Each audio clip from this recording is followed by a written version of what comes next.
Ils étaient considérés comme déshonorables parmi les hommes, et dans la plupart des pays, ils étaient vilipendés et contraints de vivre en marge de la société, bien loin des principaux citoyens. Il n'est pas surprenant que la vocation des bourreaux médiévaux soit considérée comme l'un des métiers les plus indésirables du Moyen Âge, aux côtés du collecteur de sangsues et du fermier de gong. L'anarchie et le crime étaient répandus dans le monde entier. Viols, meurtres, volumes, hérésies, chaque type de péché et de débauche se propageait sans contrôle à travers la société médiévale. La plupart des pays essayaient de s'éloigner de l'idée que les poursuites pénales étaient une affaire privée.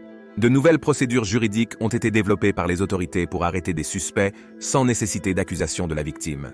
Cela signifiait qu'ils pouvaient enquêter, interroger et obtenir une confession de l'accusé, et une fois reconnu coupable, pour la plupart des gens, la justice était rapide, brutale et sans pitié. La plupart des criminels échappant à l'arrestation, il fallait donner l'exemple de ceux qui étaient attrapés. Et quel meilleur moyen de dissuasion qu'une exécution publique? L'une des premières positions enregistrées d'exécuteurs officiels date du début du XIIIe siècle. Surnommé la justice, Nicolas Johan a été nommé en Normandie, dans le nord de la France. L'idée d'avoir une seule personne responsable de toute exécution sanctionnée par l'État s'est rapidement répandue dans le reste de l'Europe, alors que la peine capitale devenait de plus en plus populaire dans le but de débarrasser les villes de l'anarchie. Mais à quoi ressemblait la vie d'un bourreau au Moyen Âge? Eh bien, remontons le temps et examinons la vie d'un bourreau au Moyen Âge. Bienvenue à la folie médiévale.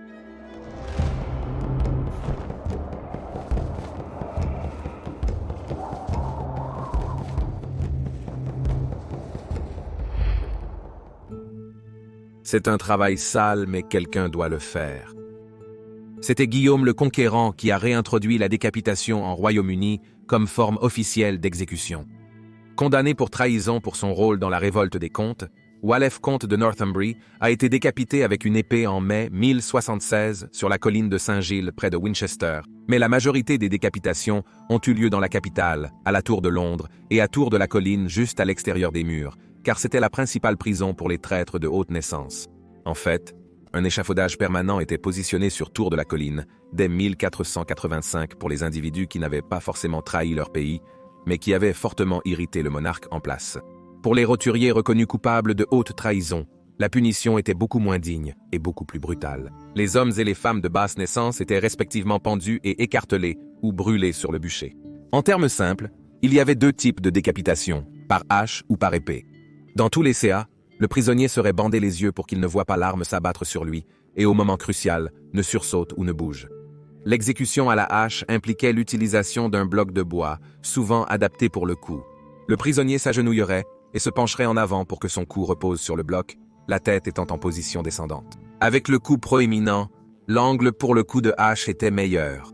Au Royaume-Uni, l'usage courant était la hache de bûcheron traditionnelle, avec une lame d'environ 50 cm de long, 25 cm de large et un manche d'1,5 m. La personne était amenée à s'agenouiller pour l'épée, ou si elle était petite, cela pouvait être fait debout.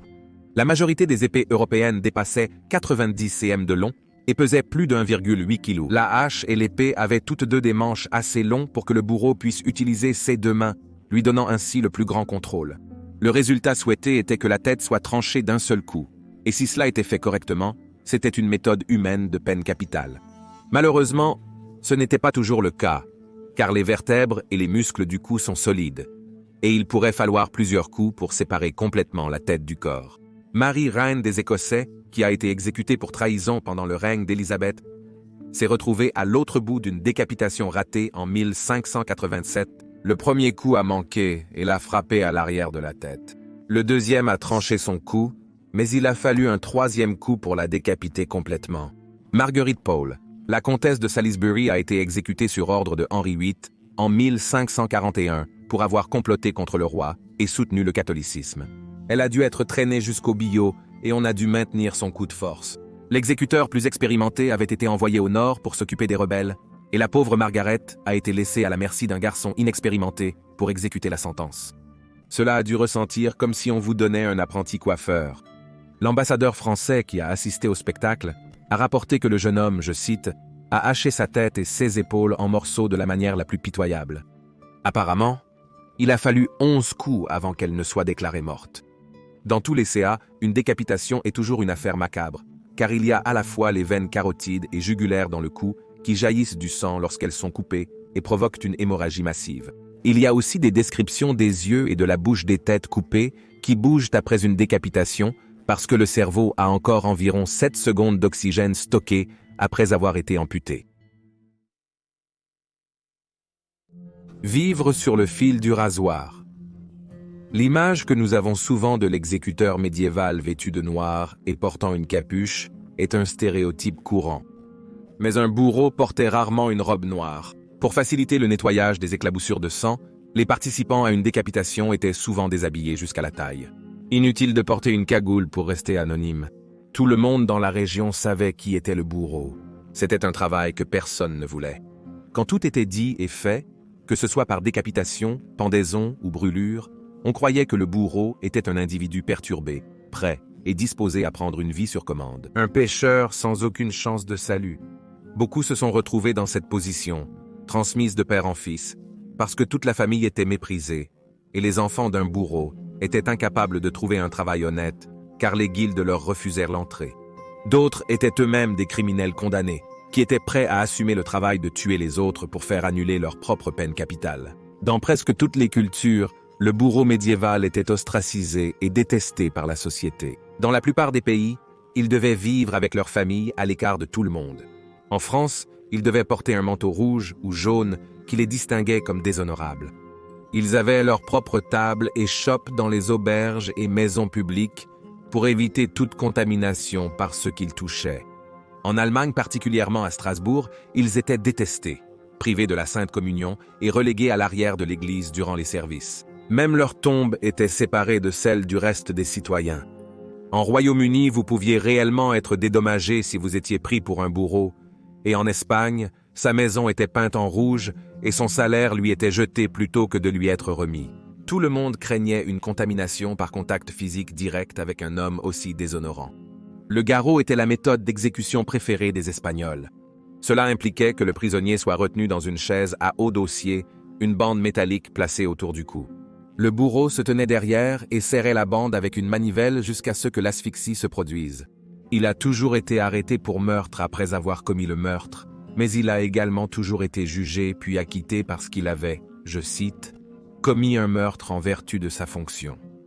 La plupart du travail était peu fréquent, et les bourreaux voyageaient dans une région de ville en ville pour accomplir leurs devoirs, donc leur salaire était rarement suffisant pour vivre. Il était donc nécessaire pour eux de gagner de l'argent de d'autres manières, comme la collecte d'impôts auprès des prostituées et des lépreux, le nettoyage des latrines, ou le travail comme équarrisseur, qui impliquait l'enlèvement des carcasses d'animaux morts ou mourants des routes publiques. À Dijon, en France, ils devaient tuer tous les cochons trouvés en ville, car c'était illégal.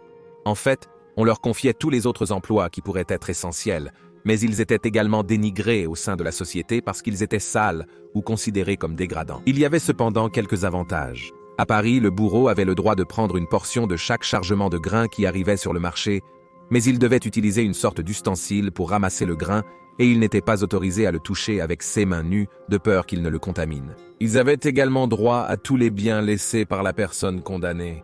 On attendait d'un bourreau qu'il exécute son travail de manière professionnelle, de peur d'être accusé de cruauté ou d'incompétence. L'échec d'une décapitation réussie, comme le fait de prendre plus de 3 coups de hache ou d'épée, pourrait avoir des conséquences désastreuses.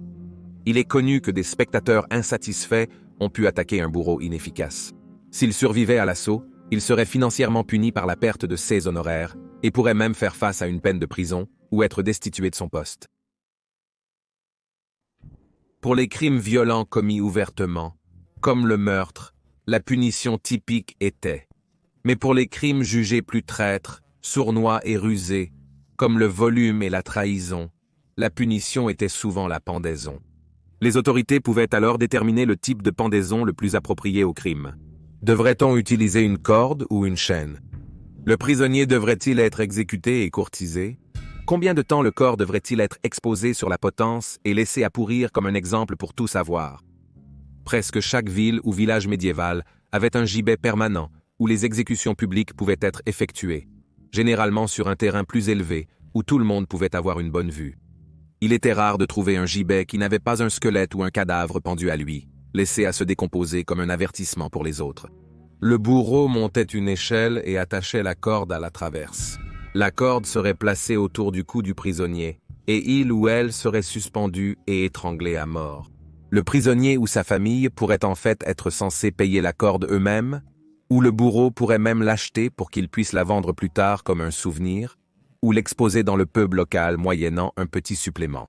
Ce n'est qu'au XIXe siècle que la méthode de la longue chute a été utilisée lors des pendaisons. C'était une technique plus humaine, car elle brisait instantanément le cou, rendant la mort instantanée plutôt que le lent processus de strangulation. Dans certains cas, le juge ordonnait que le condamné soit discipliné en ne faisant l'expérience que de l'horrible sensation de pendaison.